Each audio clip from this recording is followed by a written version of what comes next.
surat letak jawatan as CEO Marisa ID. Kenapa Zulaikha? Apa yang dah jadi ni? Ika dah rugikan Marisa ID. Ika sign agreement dengan Datin Sali. Ika dah labur 2 juta ringgit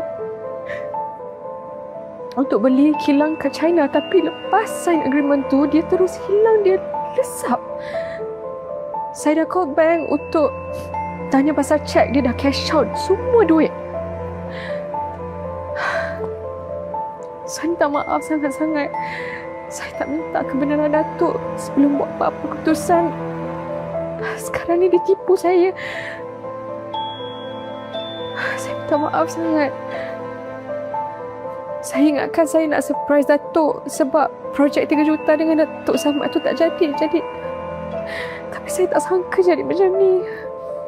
Okey, tak apa. Zulaikha dia tak simpan any details pasal Datin Sali tu. Gambar ke phone number, anything at all. Bagi pada Daddy? Ada agreement ni. Kami berdua dah sign dekat situ, ada phone number dia, tapi memang tak dapat dihubungi. Saya tak tahu macam nak cari dia. Saya ada gambar dia, Datuk. Saya akan send dekat Datuk. Saya minta maaf sangat-sangat. Saya memang tak layak jadi CEO Marisa ID. Saya ni daripada dulu memang pembawa malang je. Zulaikha, please jangan cakap macam ni. Ini cuma satu dugaan aja. Zulaikha kena sabar tu. Alright?